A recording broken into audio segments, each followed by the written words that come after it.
అనగనగా ఒక ఊర్లో ఒక ముసలమ్మ ఉండేది. తను ఒంటరిగా జీవించేది. తనకు దొరికిన ఆకులు, అల్లములు తినుకుంటూ జీవనం సాగించేది.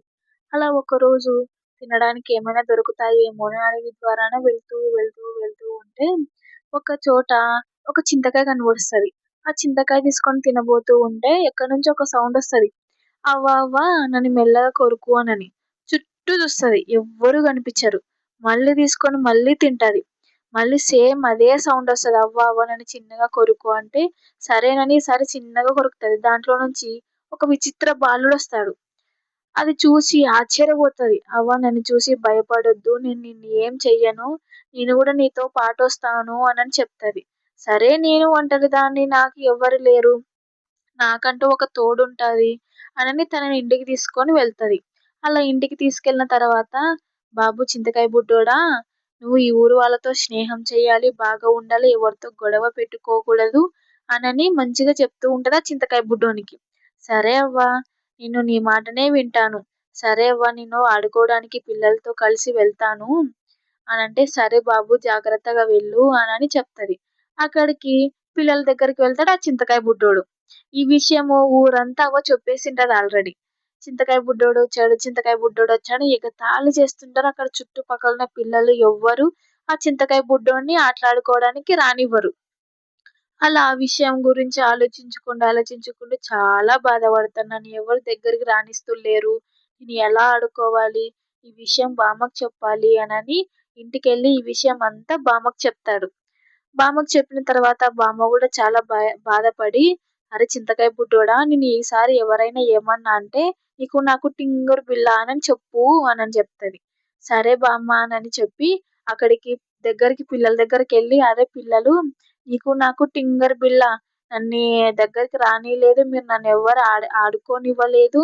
నాకు చాలా బాధలేసింది" అని "నీకు నాకు టింగర్ బిళ్ళ" అని చెప్పేసరికి పిల్లలంతా ఒకరికొకరు చేతులు కట్టుకొని కింద పడిపోతారు.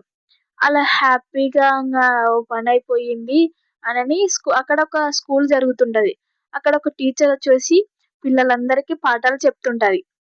అది చూసి నేను గూడా చదువుకోవాలని అనిపించి అక్కడికి చింతకాయ బుడ్డోడు వెళ్తాడు. అది చూసి షాకవుతారు పిల్లలు, మాస్టరు. "ఎవరు నువ్వు ఇక్కడికెందుకొచ్చారు?" అంటే, "నేను చదువుకోవడానికొచ్చాను" అనని చెప్తే, "నేనెవరు నీకు చదువు చెప్పేది" అనని ఏలిగిస్తారు. చింతకాయ బుడ్డోడు అని పిల్లలొక సైడు. నన్నే అంత మాటంటారా? మేడం పిల్లలు నీకు నాకు టింగర్ బిళ్ళ అని చెప్పేసరికి మేడమేమో పుస్తకానికి అతుక్కపోతది. పిల్లలేమో బెంచీలకు అతుక్కపోతారు. ఈ విషయమంతా చూసి హెడ్ మాస్టరేమో చాలా కోప్పడతాడు. ఆ విషయం చూసి అరుస్తారు గట్టిగా, గట్టిగా అరుస్తుంటారు.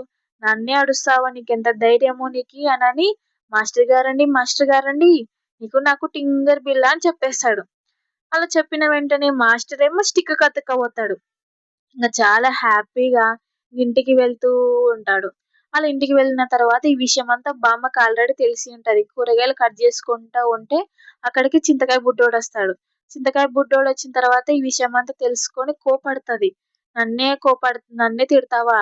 అవ్వవ్వ నీకు నాకు టింగర్ బిళ్ళ అని చెప్పేసరికి అవ్వేమో నేల మీద పడిపోతది. అలా ఎవ్వరు లేరు తనతో మాట్లాడడానికి, ఉండడానికి బాగా ఆకలేస్తుంటది. ఆకలేసుకుంటూ ఇంగక్కడ పక్కనున్న అద్దం దగ్గరికెళ్ళి ఆలోచించుకుంటుంటాడు. ఇదంతా ఎలా జరిగింది? ఇదంతా నీకు నాకు టింగర్ బిళ్ళ అనేది జరగడం వల్లనే గదా! నాకు ఈరోజు బాగా ఆకలేస్తుంది అని అద్దం ముందర కూర్చొని నీకు నాకు టింగర్ బిళ్ళ చింతకాయ బుడ్డోడా అని తనకు తానే చెప్పుకొని అలా అద్దానికి అతుక్కపోతాడు.